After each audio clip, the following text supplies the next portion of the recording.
Aileen Wuornos was an American serial killer who murdered 7 men in Florida between 1989 and 1990. She engaged in hitchhiking and street prostitution along highways and shot dead her male clients. Wuornos claimed that her victims had either raped or attempted to rape her and that she committed the homicides in self defense.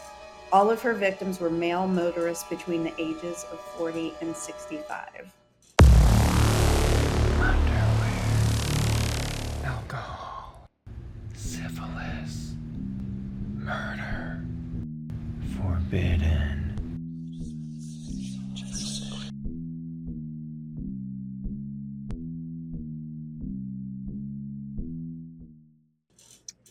This is a fascinating one for me. And I'm actually kind of excited for this because I haven't read anything about this in ages, and I have a really terrible memory, so I don't remember very much of it, to be honest. Yeah. I had some wine between now and back then. Probably the last piece of content that I absorbed about Aileen Wuornos was the movie Monster with Charlize Theron and Christina Ricci. Yeah, which was an amazing movie. So good. And I've thought so many times about rewatching it. Yeah. But it's so heavy. It is very heavy. Yeah. Yeah. Well, the story itself is heavy, and we will get into it for sure. And you're looking quite fetching in your shirt there today. Is that cacti on that shirt? It's cactus because I'm a little bit of a prick. And it's unbuttoned because I'm a little bit of a slut today. I love that. Yeah. And you're wearing a black lacy bra, a Notori, no doubt. Actually, this one is new. It's a new brand. It's called Kiss Lingerie. Shaking it up. Yeah, so I'm trying. I get served ads all the time for lingerie, and I have to think it's due to this podcast. Mm-hmm. Like, I get served all these ads, and so I've been trying to branch out a little bit. I haven't quite, gotten myself the collection that you have of undergarments, but yeah. I also get served the ads, but I think it's because I follow a bunch of underwear models. Yes. So. Yeah. Well, I mean, who else would you follow online? That's amazing. There's no one else I care to follow. All right. Well, I'm going to get this started. I'll go ahead and just give you my sources really quickly. They are Wikipedia, History.com, Britannica, and Yahoo Entertainment this evening. All right. Well, let me do our intro, and then we'll kick this thing off. We'll get on the road. Welcome to Forbidden, the podcast where we discuss the disgusting, the dark, and the disgraceful in our unmentionables. Yes, we have slipped into something more comfortable, and listener, we hope you are doing the same. With glass in hand, I am your host, Blake Roberts. And I'm Amanda Kamada. Welcome. Cheers. Welcome. And this is our limited series, Dead End, where the open read, I'm already drunk, just kidding, where the open road takes a dark turn. Haunted truck stops, disappearances on desolate highways, and other hidden dangers that lurk just beyond the headlights. And this is a doozy of a story. And I kind of know that some of our listeners have probably heard the story or seen the movie, but it's one that I hadn't thought of in quite some time. And kind of like you, I didn't really remember the details surrounding it. And of course, Hollywood has its version of things. And I wanted to kind of dig in to sort of like her background, what made this happen, all that good stuff. So I'll get started. So Aileen Wuornos often targeted men who drove long distances for work, were alone in vehicles, and picked her up while she was hitchhiking or soliciting prostitution. She's one of the few female serial killers in U.S. history. Perhaps she was one of the few women to gain widespread fame and notoriety. She was actually inaccurately dubbed America's first female serial killer.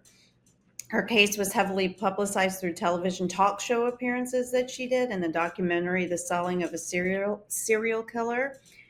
Her case sparked widespread media attention due to the brutality in her troubled past.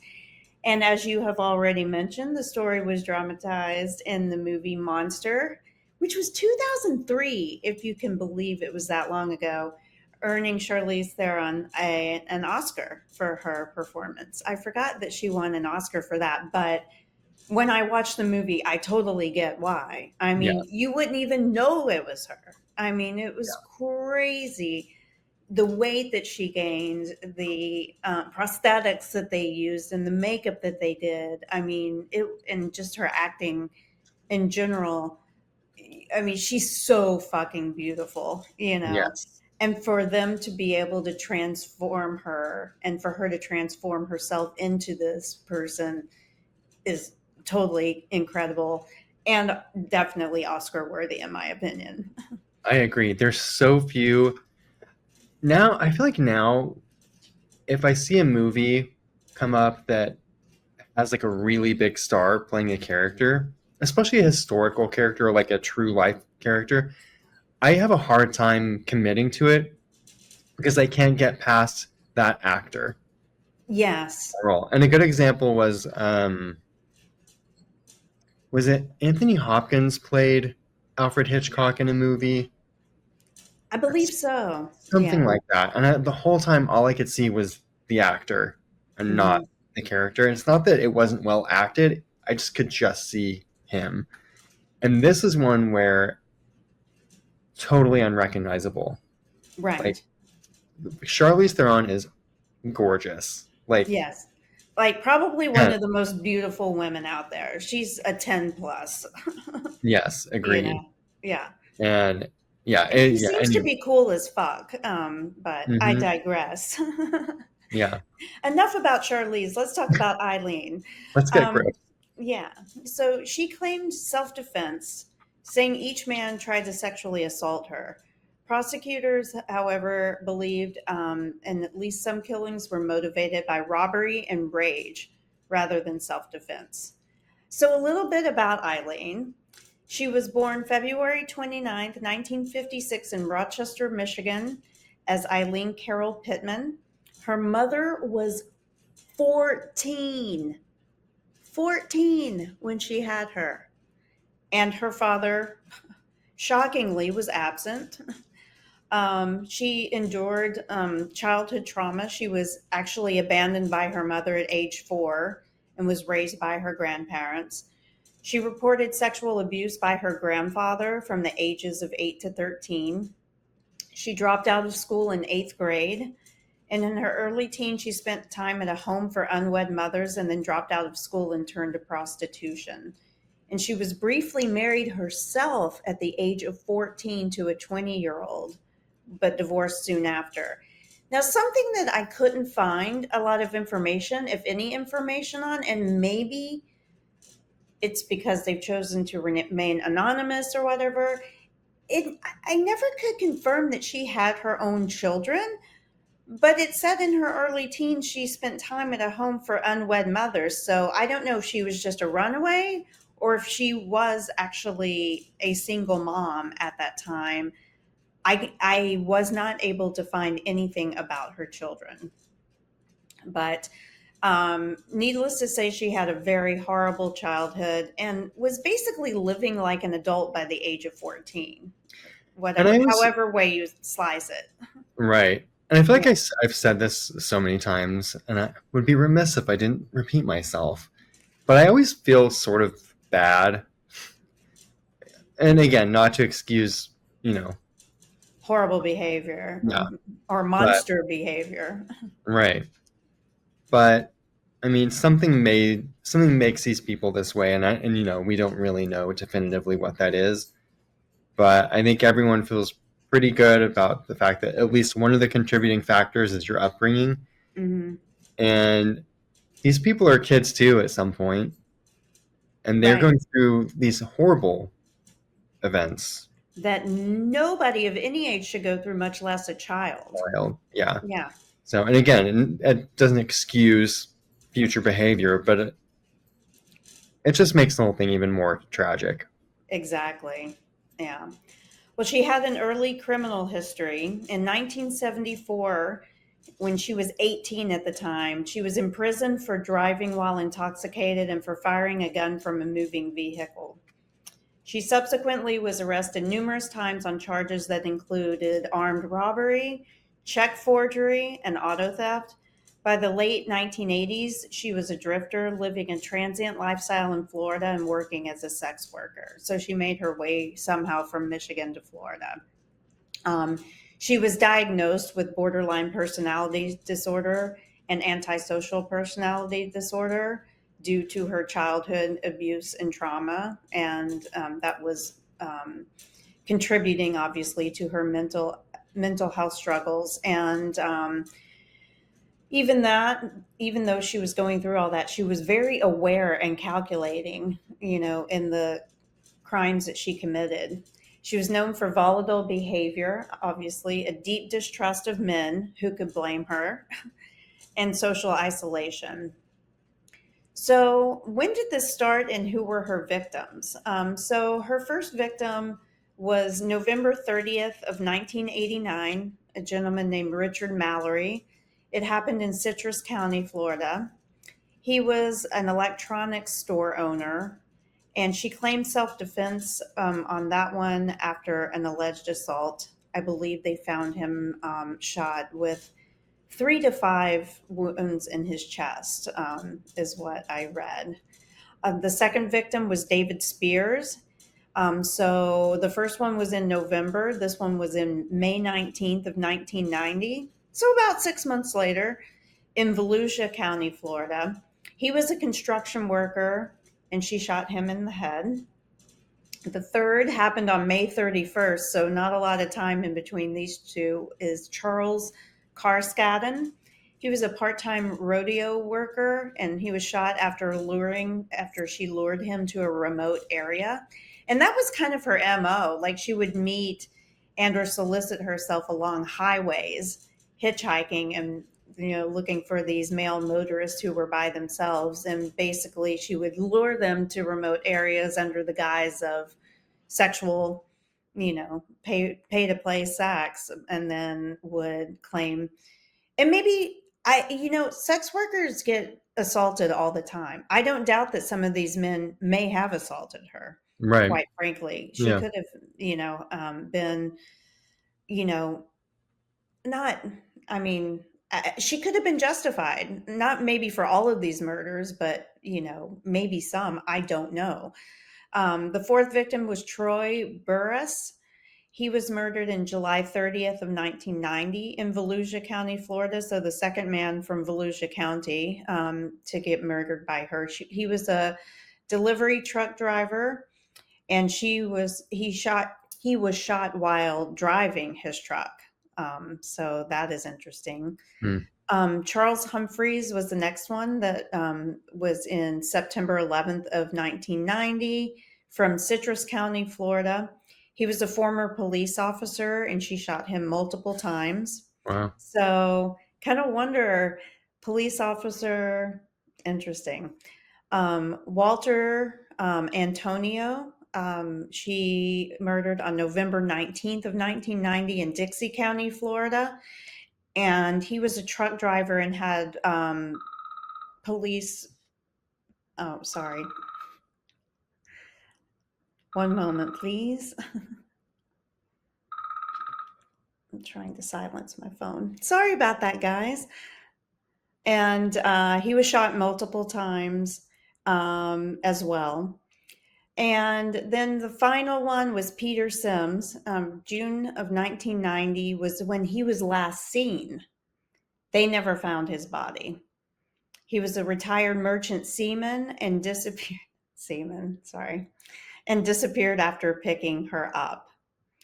So the timeline for this basically started in November of 1989 and went through June of 1990. She wasn't arrested, however, until January of 1991. And it was after police linked pawned belongings of victims to her. So things that were stolen were, showing up at pawn shops, and they were able to link her to these murders because she had stolen from some of them. And they received several tips, and they caught her at a seedy biker bar in January of 1991, and the bar was called The Last Resort, which totally seems like a place that I would want to hang out at, by the way. A total dive. Yeah, sounds fun. Yeah, yes, it does sound fun. So her trial, she was convicted on all 6 counts of first-degree murder. When the jury found her guilty on January 27th of 1992, so roughly a year after she was first arrested, she screamed out, quote, "I'm innocent. I was raped. I hope you get raped. Scumbags of America," end quote. So she came, sexually assaulted, claiming sexual assault and, protecting herself as the reason why she killed these gentlemen. And like I said, like that truly could have happened. And I wouldn't doubt that it did.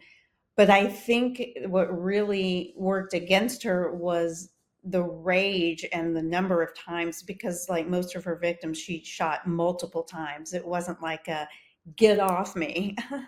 It was like intentional murder.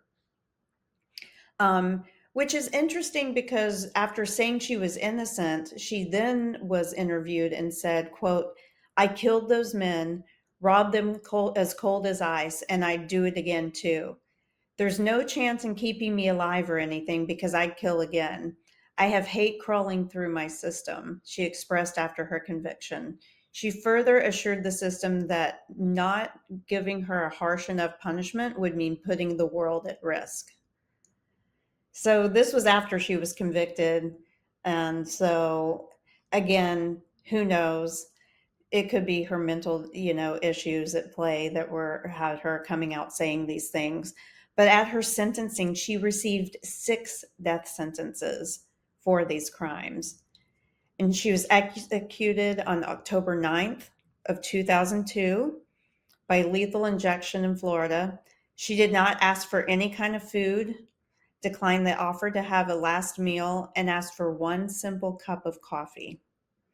Her last words became widely popular and a point of discussion relevant to her mental state when she committed the murders. She said, quote, "Yes, I would just like to say I'm sailing with the rock, and I'll be back like Independence Day with Jesus, June 6th, like the movie. Big mothership and all. I'll be back. I'll be back," end quote. And those were her last words, and that is the story of Aileen Wuornos. It's a crazy one. Yeah. And the 6 death sentences do not surprise me. It is Florida, after all. Harsh penal Mhm. code. Mhm. The mothership thing, I had forgotten about that quote, but yeah, it's not not a quote from someone who is of sound mind, I don't think. No, no. Not that I'm a And psychologist, but yeah, I mean, it's one of those things, like you said, is really sad. And I didn't really get into her relationship with Christina yeah. Ricci's character and That that time when sort of Christina thing. Ricci hooked up with a serial killer. Yes. I can't remember. I meant to write it down, the name of her partner. Some had said that, they were partners and, in life and that sort of thing, and that they committed some of these crimes together. But it seems that I don't really know that she was held accountable for anything, from what I can surmise, because it was just her that were actually committing the murders per se. I guess, I didn't really focus on her relationship with the other woman. I wanted to focus more on like her upbringing and stuff like that, because I don't feel like, now it's been a number of years since I watched the movie Monster, but I never, like, I suspected, as many would, that if you did have a childhood like that, that you could be prone, as you said, to doing things that were like completely maniac driven, or whatever. But I think that I didn't know anything about her childhood or that her mother was 14 years old. And I mean, like 14? That's that's crazy young, I know it's 2000s MTV. What no, was that right? TV show? Teen Mom. Oh, Teen Mom. Yeah. Yeah. I mean, what a horrible show, by the way, to like Yeah, encourage girls like, "Hey, go get knocked up. You'll get on MTV maybe." yeah. Oh Or maybe man. you'll become a serial killer. Yes. Yeah. But 14 was egregiously young to be having children. I Yeah, mean, that is totally messed up. yeah. Um, and then, I didn't know that she had been married before herself at age 14 and leaving home, the molestation by her grandfather or alleged, you know. I don't Right. know that he was ever charged with anything for doing that, but who knows? Right. The world may never know. Yes, yes. But that was pretty short and sweet, but, like her MO was just like basically hitchhiking, soliciting prostitution, carried a handgun. Like she did everything with like a handgun too. It wasn't like Hmm. rifles and stuff like that. It was just a handgun. And and then they found a lot of the men like in their cars in abandoned areas and that sort of thing. So she definitely, lured them to remote locations, probably like in Alligator Alley, Hmm. and like weird. Florida's got a lot of weird places that are People, outside places, of and things. people, places, and things, myself included. I mean, it's like if you get outside of the densely populated areas here, Florida gets really weird. Hmm. Yeah, Yeah. yeah. I really want to go. So this is completely off topic but I've told my story. But there is going to be in Fort Myers, Florida, which is on the opposite coast. I've never been there. So on October 30th, there is a Depeche Mode tribute band that's like from LA that's going to be performing, and a Cure band tribute band is going to be opening up for them. So for my birthday, because I can't see Depeche Mode, I'm going to go to Fort Myers at the weekend after my birthday and Is it see a Strange Love? tribute. It is. I've heard of them. Yeah. I've seen that. Yeah, they popped up in my algorithm. Yeah. Strange Love. Probably because you never listened to Depeche Mode. Yes, exactly. So, But I I sort of love tribute bands. I mean, my sister's partner plays in one for Talking Heads, and stop making that sense.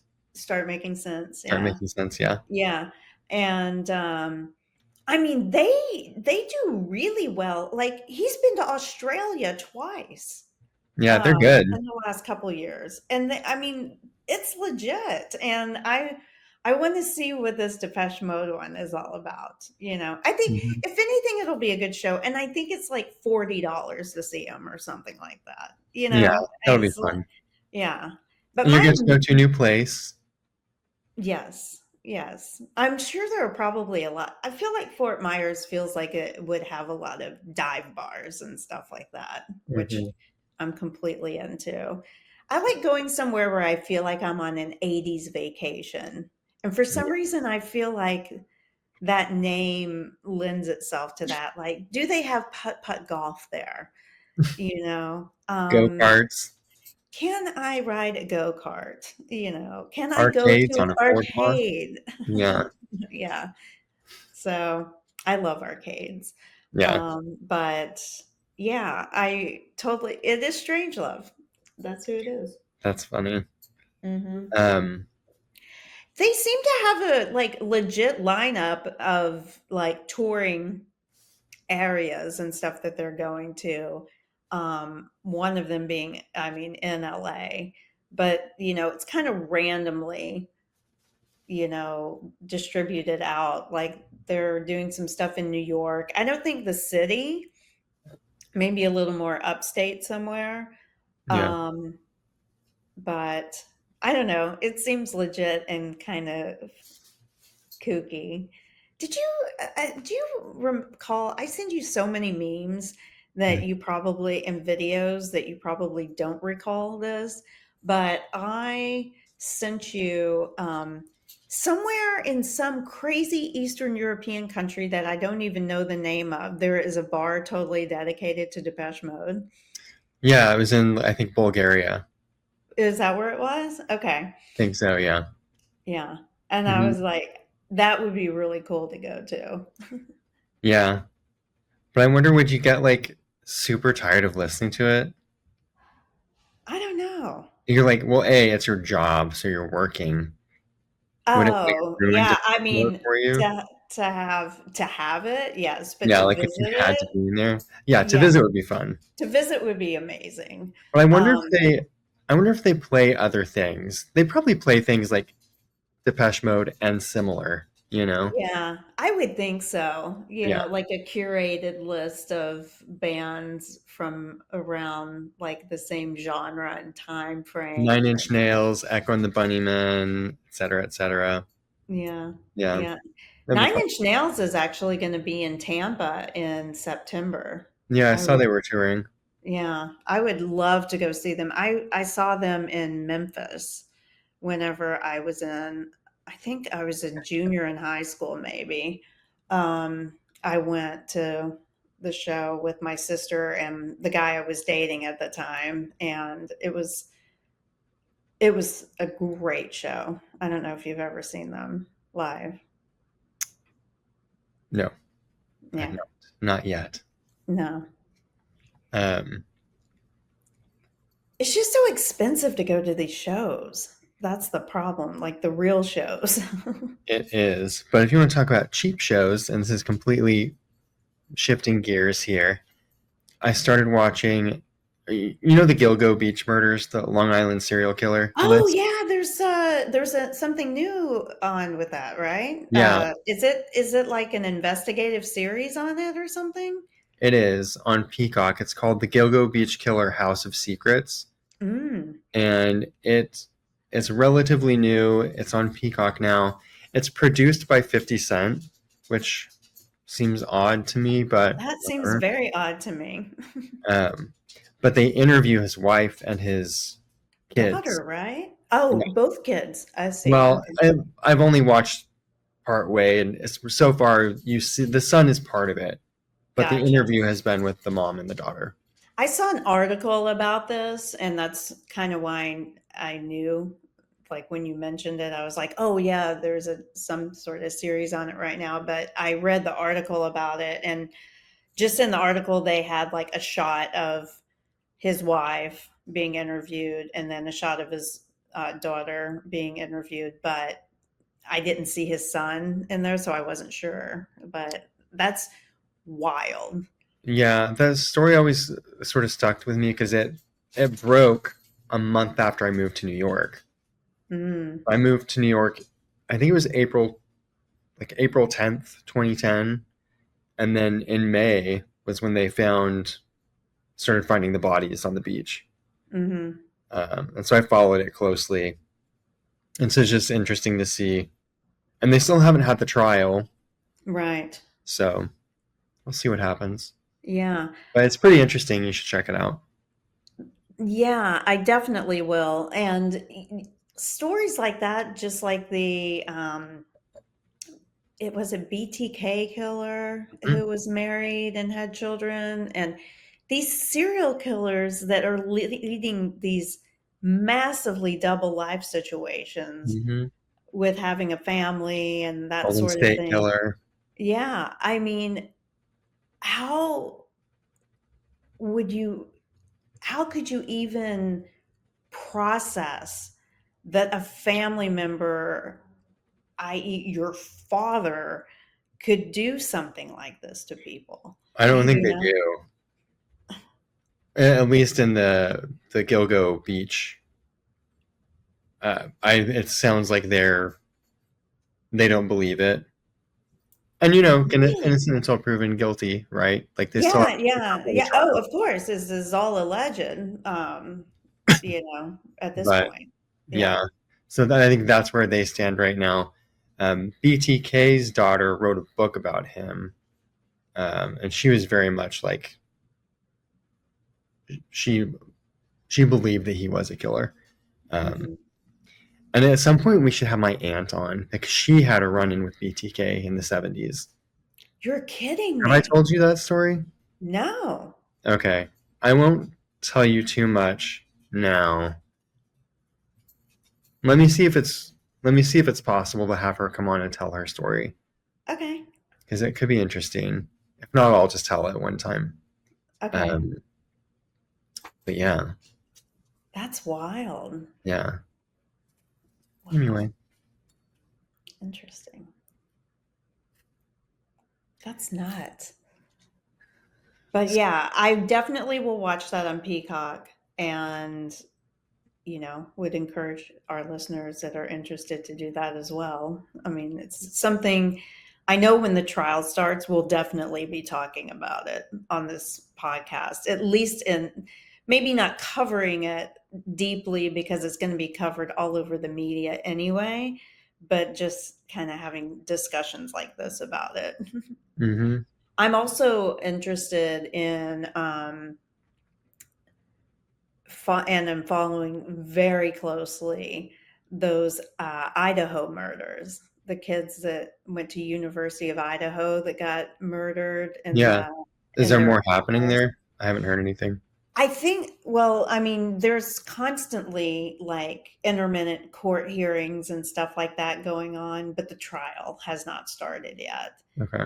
And this guy is allegedly in being charged with the murders of four of these friends who lived together in this house. I mean, it's truly like a fucking like Halloween horror movie or something like that, where someone just goes into a house and just obliterates everybody, and there's like one survivor, you know, Right. crazy. And he used like a knife, and I mean, it's just whomever did, I mean, I can't wait for that trial for sure. Yeah. Yeah, that would be an interesting one. Especially because he was like studying like forensics or some, like stuff like that. And his like collegiate and post collegiate, I think he was getting a master's or a PhD or something like that at Washington State University when he allegedly did this. Mm-hmm. But kind of knows about like DNA, like all the things around true crime, which is interesting. Mm-hmm. So I'll be interested to see the all of the evidence that's brought out Yeah. in that particular case. So yeah, I'm just very into murder this evening. And serial killers. I guess, we were talking about, The you know, topic du jour. yes, topic du jour. Speaking of, this almost concludes our limited series, but still have our talk of shame. We'll do like a formal recap Mhm. next week. Maybe maybe we'll have cousin Lindsay on since she couldn't join last time. I'll reach out and see if she's available. If not, we'll just do it the old-fashioned way. Okay. Either way will be fun. I'm excited about recapping this series. I think this series has been a good one, and the listeners seem to have liked it. So I hope that you liked the closing one. Yeah. And then I'll give a teaser next time about the upcoming, which will be a lot of fun. I'm very excited about the next one. I know what my story is. I know what one of mine is. I know what one yours is too. Mhm. Yeah, Yes. be good. I already have my outfit picked out for the for that evening's taping. I mean, it is It's going to be fabulous. Stay tuned. In fact, that's a good, very brief teaser for this series. It's fabulous. It's going to be fabulous. Yes, More to come next week. absolutely fabulous. Absolutely. Well, Amanda, thank you for that short and sweet story of Aileen Wuornos. Yes, and thank you for listening and providing your, amazing commentary just as you do each time. Yes, you're welcome. And listeners can continue listening on Spotify and Apple or watching on YouTube. Rate, review, and subscribe. Hit that share button. Leave a comment for us. Give us a thumbs up, whatever. At the Forbidden Pod. At Forbidden Pod. Follow us on Facebook, TikTok, and Instagram at The Forbidden Pod. Send us emails to hello@theforbiddenpod.com. Attach nudes. Attach nudes. And then I guess The that's it. bad website. I'll address that in another episode. It's too much to talk about. That's for the talk of shame. Yes, thank you. And listeners, as always, we thank you. Thank you.